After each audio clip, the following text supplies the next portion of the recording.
जय हिंद दोस्तों, कैसे हो आप सभी? उम्मीद है बढ़िया होंगे। तो भाई मेरा दिल्ली पुलिस कांस्टेबल का एग्जाम था, वो 18 दिसंबर को मेरा हो गया था। तो 20 दिसंबर को मेरे भाई का एग्जाम था, तो भाई मैंने उससे क्वेश्चन पूछ के सभी क्वेश्चन को लिख लिया है। तो भाई मैं आपको बताने वाला हूँ क्या पैटर्न आपका चेंज हो गया है या फिर भाई कैसे क्वेश्चन आ रहे हैं। भाई ये समझो, बस थोड़ा सा आपको वैल्यू है वो थोड़ी बहुत बस इधर उधर मिल जाएंगी, बाकी जो एग्जाम का पैटर्न है सेम टू सेम यही है। इसमें बहुत सारे क्वेश्चन सेम टू सेम भी मिलेंगे भाई, सेम टू सेम जो एग्जाम में आए थे वही वही वैल्यू मिलेंगी आप। तो भाई बिना टाइम वेस्ट कर मैं स्टार्ट करता हूँ। अगर भाई आपको ये वीडियो अच्छा लगे तो भाई इसे लाइक शेयर एंड चैनल को सब्सक्राइब जरूर करना। तो सबसे पहले बात करूंगा भाई मैं मैथ से। थोड़ा बहुत बस एक दो क्वेश्चन इधर उधर हुआ है, बाकी सब सेम ही आया है। तो भाई इसमें जो पहला जो क्वेश्चन था वो था आपका, यानी सीपी था वो आपका दिया था 1200 और सेलिंग प्राइस था वो था आपका 1400। तो डायरेक्टली पूछेगा कितना परसेंट का लाभ हुआ है। उसके बाद बात करता हूँ फिर दूसरा जो क्वेश्चन था उसका जो सीपी था वो था 600 और जो एसपी था वो था 450। तो डायरेक्टली इसमें हानि परसेंट पूछेगा कितनी परसेंट की हानि होगी। उसके बाद भाई दूसरा जो क्वेश्चन था उसमें पूछा था, यानी सीपी में आपका डायरेक्टली आपका ये समझो 30 से 40% बढ़ा दिया है तो उसमें डायरेक्टली पूछा कि कितना परसेंट लाभ और कितना हानि होगा बस। उसके बाद भाई जो अगला क्वेश्चन है वो है आपका गोला से। तो गोला से क्या पूछा, उसमें पूछा है कि जो उसका वो आयतन है वो आपका है 36। तो उसका डायरेक्टली यानी आर पूछ ले, यानी त्रिज्या पूछ ले उसकी आर क्या होगी। तो ये पूछा भाई, बहुत इजी क्वेश्चन है। उसके बाद मैथ में आपका एक त्रिभुज से पूछा, यानी त्रिभुज की तीनों भुजाएं आपको डायरेक्टली उसमें दी है और डायरेक्टली आपसे क्षेत्रफल पूछेगा कितना क्षेत्रफल होगा। तो भाई ये बताइए, आपका डायरेक्टली त्रिप्लेट भी पता होगा तो भाई आप बता दोगे डायरेक्टली करके। उसके बाद एक और जो गोले से ही क्वेश्चन था इसमें था, यानी जो गोले का व्यास है वो 14 दिया था और बोला था कि गोले के व्यास को अगर 14 से 21 कर दिया जाए तो कितना परसेंट बढ़ गया। डायरेक्टली ये पूछा है।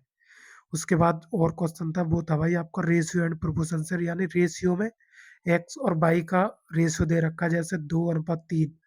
और वाई और जेड का रेशियो दे रखा था, यानी 4 और 5। तो आपको डायरेक्टली तीनों का रेशियो पूछना है, एक्स वाई जेड। तो भाई इतना इजी क्वेश्चन है, आप बताओ इससे ज्यादा इजी क्या मिलेगा। उसके बाद आपका जो साधारण ब्याज से पूछा है, यानी उसमें दे रखा है 3:2:5 और इनकी आपको वो भी दे रखा है, यानी परसेंटेज दे रखा है 3%, 4% और 6% के लिए। और आपके डायरेक्टली ब्याज भी दी थी तो उसका मूलधन पूछा है, इस टाइप से क्वेश्चन पूछा है। उसके बाद यानी आपका परसेंटेज से क्वेश्चन पूछा है, यानी 100 से अगर 25% बढ़ा के 125 कर दिया जाए तो कितना परसेंट घटाया जाए कि आपका ना तो लाभ और ना ही हानि हो। तो ये इस टाइप का क्वेश्चन पूछा। उसके बाद आपका एक क्वेश्चन घातांक एंड कर्ण से था भाई। ये क्वेश्चन मेरे में पूछा था, मेरे में प्लस के ऊपर पूछा था। 30 ही दिया था पर प्लस पर दिया था। तो इसमें माइनस में दिया था, यानी 30 माइनस रूट के अंदर 30 माइनस फिर रूट के अंदर ही 30 माइनस डॉट डॉट डॉट अनंत तक ऐसे पूछा है। तो भाई आप सभी को पता है माइनस लगा रहता है तो छोटी संख्या होती है, 5×30, 5×30। अगर माइनस है तो 5 हो जाए, अगर प्लस होता है यहाँ पर तो 6 हो जाता।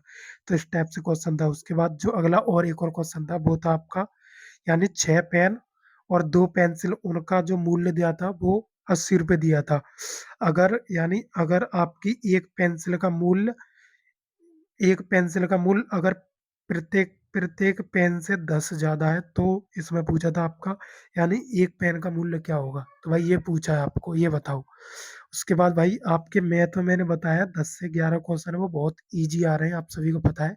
2 से 3 क्वेश्चन ही थोड़े से फंसाने वाले आ रहे हैं, बाकी आप मैथ को आप आराम से कर दोगे। मैंने वीडियो पहले ही बनाई थी उसमें ही बताया था, अब भी बता रहा हूँ। उसके बाद बात करता हूँ मैं रीजनिंग की भाई। तो रीजनिंग में आपके किस टाइप पर पूछा है, यानी टेबल दे रखा है, सोफा दे रखा है और कुर्सी और कालीन। तो इसमें पूछा गया इसमें कौन सा विषम होगा। तो भाई ये बताओ, ये क्वेश्चन है पूछा। उसके बाद जो और क्वेश्चन है वो ऐसे पूछा है, यानी 3 तो आपकी धातु दी हुई थी उसमें एक अधातु थी, पूछा कि इसमें से विषम क्या होगा। इस टाइप से क्वेश्चन पूछ रहा है। उसके बाद भाई 3 क्वेश्चन आपके सीरीज नंबर सीरीज होती है उससे आ रहे हैं भाई। तो ये समझो काफी इजी आ रहे हैं, +2 +3 +4 इस टाइप पर आ रहे हैं। उसके बाद आपके 5 क्वेश्चन एनालॉजी पर आ रहे हैं, वो भी जीएस भी ज्यादा आ रहे हैं इसमें। उसके बाद आपके 3 क्वेश्चन कोड एंड डिकोडिंग से आ रहे हैं, उसमें आपका +1 और अपोजिट पे ज्यादा पूछ रहा है। तो ये हो गया आपका। उसके बाद एक क्वेश्चन आपका डाइस का अपोजिट में पूछ रहा है। उसके बाद आपकी लाइन जैसे मेरे में त्रिभुज गिनवा रहा था, इसमें जो गिनवाया उसमें लाइन गिनवाई है कि इसमें सीधी रेखाएँ कितनी होंगी, ये पूछा। उसके बाद आपका दर्पण दर्पण वाला होता है, उससे भी पूछा है। उसके बाद आपका सिंप्लीफिकेशन से 2 क्वेश्चन पूछे हैं, उसमें साइन वगैरह चेंज करवा रहा है बस। उसके बाद मैथमेटिकल ऑपरेशन होता है, उससे 2 क्वेश्चन आए हैं और बेसिक कैलकुलेशन पूछ रहा है इसमें। उसके बाद भाई आपका रीजनिंग में भी आप 22 से 23 क्वेश्चन आराम से कर दोगे। 2-3 क्वेश्चन थोड़े से आपको बस ऐसे लगेंगे कि हाँ, कन्फ्यूजन कर रहे हैं। उसके बाद भाई बात करता हूँ मैं कंप्यूटर की। तो भाई कंप्यूटर में आपके 2 क्वेश्चन थे, वो शॉर्टकट की से थे। उसके बाद आपका एमएस वर्ड से भी क्वेश्चन था और एक आपकी फुल फॉर्म पूछी थी, यानी एचटीटीपीएस की। इसमें एस में पूछा कि एस का मतलब क्या है, तो सिक्योर होगा। उसके बाद आपके बाकी क्वेश्चन थे वो लैंग्वेज बेस्ड थे। तो भाई अब बात करता हूँ मैं आपकी अब बात करता हूँ मैं आपकी जीएस की। तो भाई जीएस में क्या रहा है? तो भाई जीएस में आपका सबसे पहला जो पूछा क्वेश्चन वो है आपका गिद्धा किस राज्य का नृत्य है, ये पूछा है। पंजाब का होता है, आप सभी को पता है। उसके बाद order of the Indian ocean Modi award किसको मिला है, ये सब पूछा है। उसके बाद आपका कबड्डी के संस्थापक हो गए, किस कबड्डी के संस्थापक कौन है। उसके बाद आपका कबड्डी में कितने खिलाड़ी होते हैं, खिलाड़ियों की संख्या भी पूछ ली है। उसके बाद भाई चौथी पंचवर्षीय योजना का उद्देश्य क्या था, ये क्वेश्चन मैंने पहले ही बताया था आप सभी को कि आप पंचवर्षीय योजना को अच्छे से याद करके चले जाना। उसके बाद जो गांधीवादी विचारधारा पर कौन सा अनुच्छेद है, ये पूछा है। उसके बाद भाई हर्ट लैम्प पुस्तक किसकी है, ये पूछा है। उसके बाद आगे क्वेश्चन बोलो तो भाई वो हो गया आपका शिक्षा को जो समवर्ती सूची में किस संशोधन के द्वारा जोड़ा गया है, ये सब पूछा है। उसके बाद आर्टिकल 13 पूछा है आपसे। और उसके बाद आपका ब्रिक्स में साउथ अफ्रीका वो कब जुड़ा था, ये वर्ष पूछ लिया उसने। उसके बाद आपका जो केरल में नौका दौड़ है वो किस किस त्योहार पर होती है। तो भाई ये भी आपको त्योहार वगैरह हुए, स्टैटिक जीके से काफी क्वेश्चन पूछ रहा है। और बुक वगैरह से भाई 2 से 3 क्वेश्चन बुक से ही पूछ रहा है।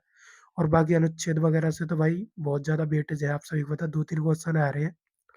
उसके बाद पूछ रहा भारतीय एथलेटिक्स संघ का अध्यक्ष कौन है। उसके बाद आपका जो मौर्य शासक कौन सा मौर्य शासक था जिसने भारत के बाहर यानी जो बौद्ध धर्म का प्रचार प्रसार किया था, ये सब पूछा है। उसके बाद आपका जो तराइन का फर्स्ट युद्ध है वो किन दोनों के बीच में लड़ा गया था, ये क्वेश्चन पूछा है। उसके बाद भाई आपकी जो शब्दावली है यानी खेलों से संबंधित जो जो शब्दावली होती है, मेरे में भी 2-3 क्वेश्चन आए थे, इसमें भी आए हैं। तो भाई आपको मैंने पूरी तरह से बता दिया। तो भाई आप जीएस में भी 27-28 तक पहुंच जाओगे, अगर थोड़ी सी अच्छे से मेहनत किया तो 33-34 तो आराम से करेक्ट कर दोगे भाई। तो ऐसे करके भाई अगर आपको ओवरऑल अगर मैथ में बताऊं तो मैथ में आप 12 से 13 क्वेश्चन आराम से कर दोगे। उसके बाद रीजनिंग की बात करें तो 22 से 23 क्वेश्चन आराम से कर दोगे। उसके बाद कंप्यूटर में 7 से 8 क्वेश्चन आराम से कर दोगे। उसके बाद जीएस की बताऊं तो भाई जीएस में आप 33-34 क्वेश्चन आप ये समझो आराम से अटेम्प्ट कर दोगे। तो भाई ऐसे करके आपका मेल का सेफ अटेम्प्ट रहने वाला है, वो आपका 85 प्लस आपको करना ही पड़ेगा भाई, जब जाके आप 70 के करीब पहुंच पाओगे काट पीट के। उसके बाद अगर फीमेल की बात करता हूँ तो फीमेल आप 70 प्लस आपको करना है, 70-72 इतना अटेम्प्ट करना है। और आपको 65 के करीब मार्क्स हैं आपको लेके आने हैं। अदर भाई उससे कैटेगरी से थोड़े डाउन कर सकते हो। बाकी भाई मैंने आप सभी को बता दिया है, तो आपको थोड़ी सी भी हेल्प मिली हो इस वीडियो से तो भाई इसे लाइक शेयर चैनल को सब्सक्राइब जरूर करना। और भाई कमेंट करके बताना कि हाँ भाई ये क्वेश्चन थे या नहीं थे। तो धन्यवाद।